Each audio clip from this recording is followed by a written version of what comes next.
राधे राधे। वसुदेव सुतं देवं कंसचाणूरमर्दनं देवकी परमानंदं कृष्णं वंदे जगद्गुरुं। श्री कृष्णं वंदे जगद्गुरुं। प्रणाम सभी को। कल श्लोक 26 तक की चर्चा हो गई थी। अब आगे 27वां श्लोक। सर्वानींद्रिय कर्माणि प्राण कर्माणि चापरे आत्मसंयम योगाग्नो जुह्वति ज्ञान दीपिते। अन्य योगी लोग संपूर्ण इंद्रियों की क्रियाओं को और प्राणों की क्रियाओं को ज्ञान से प्रकाशित आत्म संयम योग समाधि योग रूप अग्नि में हवन किया करते हैं। व्याख्या। सर्वान इंद्रिय कर्माणि प्राण कर्माणि चापरे। इस श्लोक में समाधि को यज्ञ रूप दिया गया है। कुछ योगी लोग 10 इंद्रियों की क्रियाओं का समाधि में हवन किया करते हैं। तात्पर्य यह है कि समाधि अवस्था में मन बुद्धि सहित संपूर्ण इंद्रियों ज्ञानेंद्रियों और कर्मेंद्रियों की क्रियाएं रुक जाती हैं। इंद्रियां सर्वथा निश्चल और शांत हो जाती हैं। समाधि रूप यज्ञ में प्राणों की क्रियाओं का भी हवन हो जाता है, अर्थात समाधि काल में प्राणों की क्रियाएं भी रुक जाती हैं।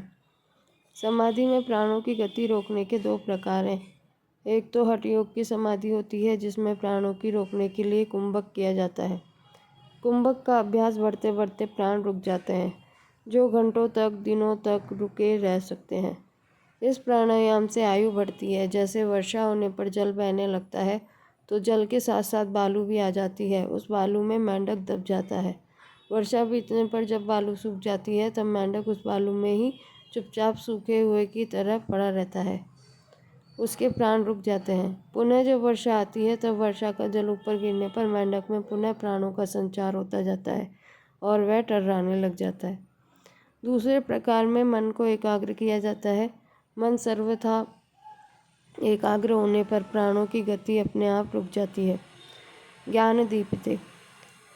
समाधि और निद्रा दोनों में कारण शरीर से संबंध रहता है, इसलिए बाहर से दोनों की समान अवस्था दिखाई देती है।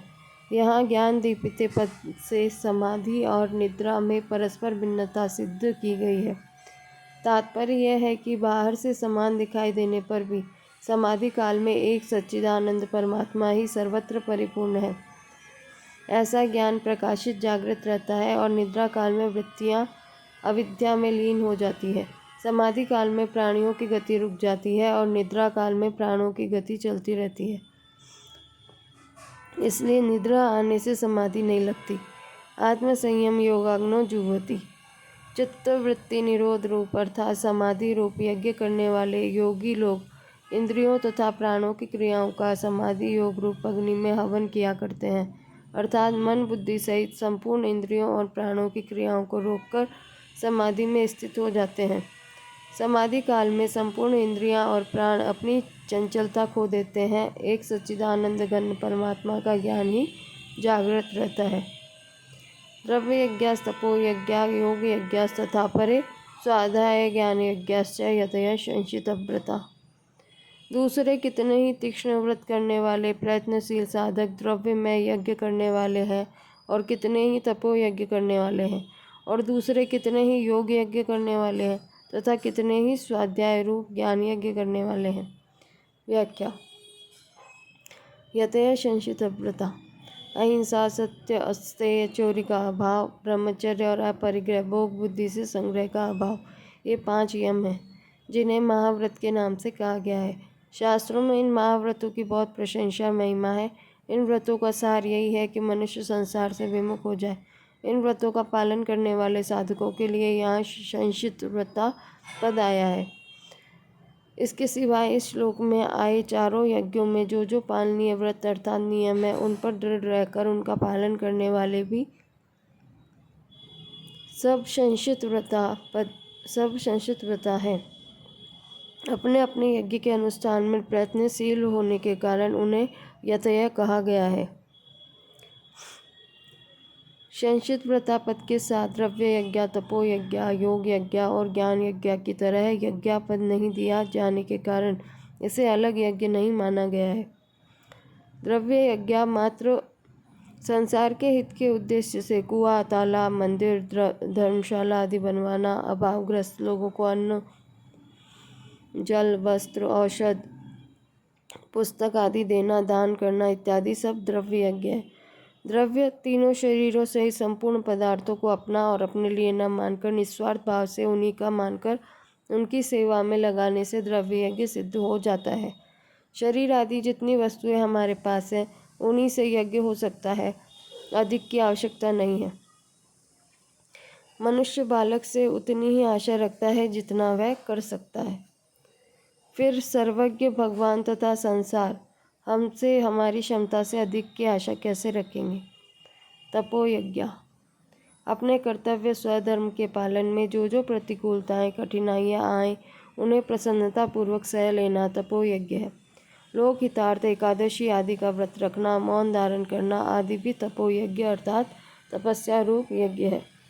परंतु प्रतिकूल से प्रतिकूल परिस्थिति, वस्तु, व्यक्ति, घटना आने पर भी साधक प्रसन्नतापूर्वक अपने कर्तव्य का पालन करता रहे, अपने कर्तव्य से थोड़ा भी विचलित न हो, यह सबसे बड़ी तपस्या है जो शीघ्र सिद्धि देने वाली होती है। गांव भर की गंदगी, कूड़ा करकट बाहर एक जगह इकट्ठा हो जाए तो वह बुरा लगता है, परंतु वही कूड़ा करकट खेत में पड़ जाए तो खेती के लिए खाद रूप से बढ़िया सामग्री बन जाता है। इसी प्रकार प्रतिकूलता बुरी लगती है और उसे हम कूड़े करकट की तरह फेंक देते हैं, अर्थात उसे महत्व नहीं देते, परंतु वही प्रतिकूलता अपना कर्तव्य पालन करने के लिए बढ़िया सामग्री है। इसलिए प्रतिकूल से प्रतिकूल परिस्थिति को सहर्ष सहने के समान दूसरा कोई यज्ञ नहीं है, तप नहीं है। भोगों में आसक्ति रहने से अनुकूलता अच्छी और प्रतिकूलता बुरी लगती है। इसी कारण प्रतिकूलता का महत्व समझ में नहीं आता। योग यज्ञस्तथा परे, यहाँ योग नाम अंतःकरण की समता का है। समता का अर्थ है कार्य की पूर्ति और अपूर्ति में, फल की प्राप्ति और अप्राप्ति में, अनुकूल और प्रतिकूल परिस्थिति में, निंदा और स्तुति में, आदर और निरादर में सम रहना, अर्थात अंतःकरण में हलचल, राग द्वेष, हर्ष शोक सुख दुख का न होना, इस तरह सम रहना ही योग यज्ञ है। स्वाध्याय ज्ञान यज्ञ केवल लोकहित के लिए गीता, रामायण, भागवत आदि का तथा वेद उपनिषद आदि का यथाधिकार मनन विचार पूर्वक पठन पाठन करना, अपनी वृत्तियों का तथा जीवन का अध्ययन करना आदि सब स्वाध्याय रूप ज्ञान यज्ञ है। गीता के अंत में भगवान ने कहा है कि जो इस गीता शास्त्र का अध्ययन करेगा उसके द्वारा मैं ज्ञान यज्ञ से पूजित होऊंगा, ऐसा मेरा मत है। तात्पर्य यह है कि गीता का स्वाध्याय ज्ञान यज्ञ है। गीता के भावों में गहरे उतरकर विचार करना, उसके भावों को समझने की चेष्टा करना आदि सब स्वाध्याय रूप ज्ञान यज्ञ है। अपाने जुह्वति प्राणम प्राणे पानम तथा परे प्राणापान गतिरुद्ध्वा प्राणायाम परायण अपरे नियताहारा प्राणान प्राणेषु जुह्वति सर्वप्येते यज्ञविदो यज्ञ शपित कल्मषः। दूसरे कितने ही प्राणायाम के पारायण हुए योगी लोग अपने अपान में प्राण का पूरक करके, प्राण और अपान की गति रोककर कुंभक करके, फिर प्राण में अपान का हवन रेचक करते हैं तथा अन्य कितने ही नियमित आहार करने वाले प्राणों का प्राणों में हवन किया करते हैं। ये सभी साधक यज्ञों द्वारा पापों को नाश करने वाले और यज्ञों को जानने वाले हैं। व्याख्या। अपाने जुह्वति प्राणायाम परायणा। प्राण का स्थान हृदय तथा अपान का स्थान गुदा है। श्वास को बाहर निकालते समय वायु की गति ऊपर की ओर तथा श्वास को भीतर ले जाते समय वायु की गति नीचे की ओर होती है। इसलिए श्वास को बाहर निकालना प्राण का कार्य और श्वास को भीतर ले जाना अपान का कार्य है। योगी लोग पहले बाहर की वायु को बाईं नासिका चंद्र नाड़ी के द्वारा भीतर ले जाते हैं। वह वायु हृदय में स्थित प्राण वायु को साथ लेकर नाभि से होती हुई स्वाभाविक ही अपान में लीन हो जाती है। इसको पूरक कहते हैं। फिर वे प्राण वायु और अपान वायु दोनों की गति रोक देते हैं। न तो श्वास बाहर जाता है न श्वास भीतर ही आता है। इसको कुंभक कहते हैं। इसके बाद वे भीतर की वायु को दाईं नासिका सूर्य नाड़ी के द्वारा बाहर निकालते हैं। वह वायु स्वाभाविक ही प्राणवायु को तथा उसके पीछे अपान वायु को साथ लेकर बाहर निकलती है। यही प्राणवायु में अपान वायु का हवन करना है। इसको रेचक कहते हैं। 4 भगवान नाम से पूरक, 16 भगवान नाम से कुंभक और 8 भगवान नाम से रेचक किया जाता है। इस प्रकार योगी लोग पहले चंद्र नाड़ी से पूरक, फिर कुंभक और फिर सूर्य नाड़ी से रेचक करते हैं। इसके बाद सूर्य नाड़ी से पूरक, फिर कुंभक और फिर चंद्र नाड़ी से रेचक करते हैं। इस तरह बार बार पूरक, कुंभक, रेचक करना प्राणायाम रूप यज्ञ है। परमात्मा प्राप्ति के उद्देश्य से निष्काम भाव पूर्वक प्राणायाम के पारायण होने से सभी पाप नष्ट हो जाते हैं। अपरे नियताहारा प्राणान प्राणेषु जुह्वति। नियमित आहार विहार करने वाले साधक ही प्राणों का प्राणों में हवन कर सकते हैं। अधिक या बहुत कम भोजन करने वाला अथवा बिल्कुल भोजन न करने वाला यह प्राणायाम नहीं कर सकता। प्राणों का प्राणों में हवन करने का तात्पर्य है प्राण का प्राण में और अपान का अपान में हवन करना, अर्थात प्राण और अपान को अपने अपने स्थानों पर रोक देना। न श्वास बाहर निकालना और न श्वास भीतर लेना। इसे स्तंभ वृत्ति प्राणायाम भी कहते हैं। इस प्राणायाम से स्वाभाविक ही वृत्तियाँ शांत होती है और पापों का नाश हो जाता है। केवल परमात्मा प्राप्ति का उद्देश्य रखकर प्राणायाम करने से अंतःकरण निर्मल हो जाता है और परमात्मा प्राप्ति हो जाती है। सर्वप्येते यज्ञविदो यज्ञ शपित कल्मषः। 24वें श्लोक से 30वें श्लोक के पूर्वार्ध तक जिन यज्ञों का वर्णन हुआ है उनका अनुष्ठान करने वाले साधकों के लिए यहाँ सर्वप्येते पद आया है। उन यज्ञों का अनुष्ठान करते रहने से उनके संपूर्ण पाप नष्ट हो जाते हैं और अविनाशी परमात्मा की प्राप्ति हो जाती है। वास्तव में संपूर्ण यज्ञ केवल कर्मों से संबंध विच्छेद करने के लिए ही है। ऐसा जानने वाले ही यज्ञविद अर्थात यज्ञ के तत्व को जानने वाले हैं। कर्मों से सर्वथा संबंध विच्छेद होने पर परमात्मा का अनुभव हो जाता है। जो लोग अविनाशी परमात्मा का अनुभव करने के लिए यज्ञ नहीं करते, प्रत्युत इस लोक और परलोक स्वर्ग आदि के विनाशी भोगों की प्राप्ति के लिए ही यज्ञ करते हैं, वे यज्ञ के तत्व को जानने वाले नहीं हैं। कारण कि विनाशी पदार्थों की कामना ही बंधन का कारण है। गतागतम काम कामा लभन्ते। अतः मन में कामना वासना रखकर परिश्रम पूर्वक बड़े बड़े यज्ञ करने पर भी जन्म मरण बंधन बना रहता है। मिटी न मन की वासना नो तत्वय न नास, तुलसी के ते पचमुए दे दे तन को त्रास। विशेष बात, यज्ञ करते समय अग्नि में आहुति दी जाती है। आहुति दी जाने वाली वस्तुओं के रूप पहले अलग अलग होते हैं, परंतु अग्नि में आहुति देने के बाद उनके रूप अलग अलग नहीं रहते, अपितु सभी वस्तुएं अग्नि रूप हो जाती है। इसी प्रकार परमात्मा प्राप्ति के लिए जिन साधनों का यज्ञ रूप से वर्णन किया गया है उनमें आहुति देने का तात्पर्य यही है कि आहुति दी जाने वाली वस्तुओं की अलग सत्ता रहे ही नहीं, सब स्वाहा हो जाए। जब तक उनकी अलग सत्ता बनी हुई है तब तक वास्तव में उनकी आहुति दी ही नहीं गई, अर्थात यज्ञ का अनुष्ठान हुआ ही नहीं। इसी अध्याय के 16वें श्लोक से भगवान कर्मों के तत्व का वर्णन कर रहे हैं। कर्मों का तत्व है कर्म करते हुए भी उनसे नहीं बंधना। कर्मों से न बंधने का ही एक साधन है यज्ञ। जैसे अग्नि में डालने पर सब वस्तुएं स्वाहा हो जाती है, ऐसे ही केवल लोकहित के लिए किए जाने वाले सब कर्म स्वाहा हो जाते हैं। यज्ञायाचरता कर्म समग्रम प्रविलीयते। निष्काम भाव पूर्वक केवल लोकहितार्थ किए गए साधारण से साधारण कर्म भी परमात्मा की प्राप्ति कराने वाले हो जाते हैं, परंतु सकाम भाव पूर्वक किए गए बड़े से बड़े कर्मों में भी परमात्मा की प्राप्ति नहीं होती। कारण की उत्पत्ति विनाशील पदार्थों की कामना ही बांधने वाली है। पदार्थ और क्रियारूप संसार से अपना संबंध मानने के कारण मनुष्य मात्र में पदार्थ पाने और कर्म करने का राग रहता है कि मुझे कुछ न कुछ मिलता रहे और मैं कुछ न कुछ करता रहूं। इसी को पाने की कामना तथा करने का वेग कहते हैं। मनुष्य में जो पाने की कामना रहती है वह वास्तव में अपने अंशी परमात्मा को ही पाने की भूख है, परंतु परमात्मा से विमुख और संसार के सम्मुख होने के कारण मनुष्य इस भूख को सांसारिक पदार्थों से ही मिटाना चाहता है। सांसारिक पदार्थ विनाशी हैं और जीव अविनाशी है।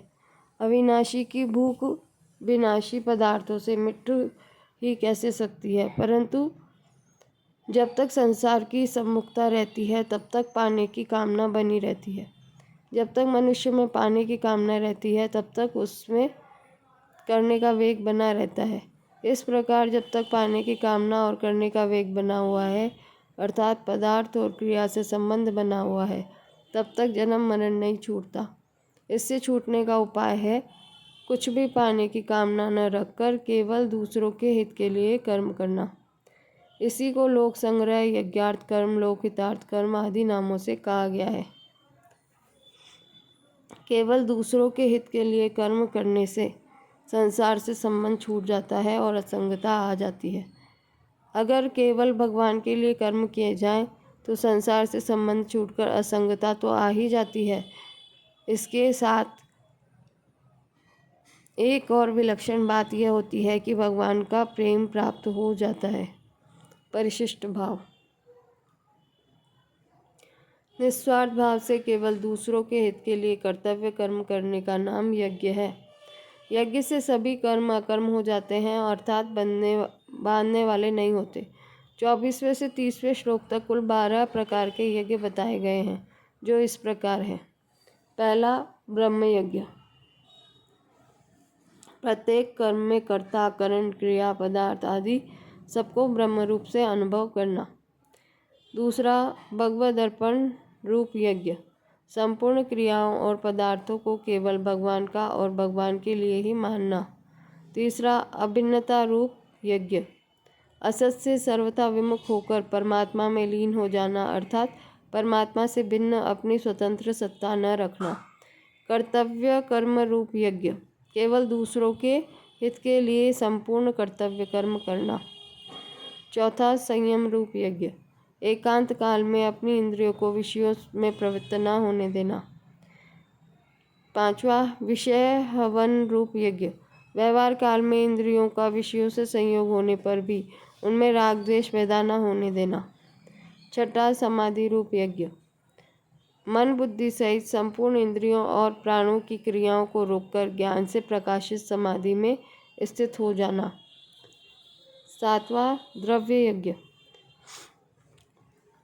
संपूर्ण पदार्थों की निस्वार्थ भाव से दूसरों की सेवा में लगा देना। आठवां, तपोयज्ञ। अपने कर्तव्य के पालन में आने वाली कठिनाइयों को प्रसन्नतापूर्वक सह लेना। नौवां, योग यज्ञ। कार्य की सिद्धि असिद्धि में तथा फल की प्राप्ति अप्राप्ति में सम रहना। 10वां, स्वाध्याय रूप ज्ञान यज्ञ। दूसरों के हित के लिए सत्शास्त्रों का पठन पाठन, नाम जप आदि करना। 11वां, प्राणायाम रूप यज्ञ। पूरक, कुंभक और रेचक पूर्वक प्राणायाम करना। 12वां, स्तंभ वृत्ति। चतुर्थ, प्राणायाम रूप यज्ञ। नियमित आहार करते हुए प्राण और अपान को अपने अपने स्थानों पर रोक देना। इन सब का तात्पर्य है कि हमारी मात्र क्रियाएं यज्ञ रूप ही होनी चाहिए, तभी जीवन सफल होगा। तात्पर्य है कि हमें अपने लिए कुछ नहीं करना है। क्रिया और पदार्थ के साथ हमारा कोई संबंध नहीं है। हमारा संबंध परमात्मा के साथ है, जो क्रिया और पदार्थ से रहित है। अब इससे आगे के श्लोकों की चर्चा कल करेंगे। और अब अपना YouTube का परिवार 101 सदस्य जुड़ चुके हैं। इसकी आप सबको बधाई हो और बहुत बहुत धन्यवाद। आप लोगों के प्रयास से ऐसे इतने लोग जुड़ पाए और आगे भी ये प्रयास जारी रखें आप लोग। 101 अगर एक एक को भी जोड़ेंगे तो 202 तो कितनी जल्दी हो जाएंगे पता भी नहीं चलेगा। और ये कोई अच्छी चीज़ है, कोई ख़राब चीज़ तो है नहीं। किसी को सत्संग से जोड़ना, भगवान से जोड़ना, करोड़ों पुण्यों की प्राप्ति एक क्षण में हो जाएगी। तो आगे से आगे लोगों को जोड़ें, वीडियो को शेयर करें और निरंतर सत्संग का लाभ लें, ऐसी आप सबसे प्रार्थना है। राधे राधे।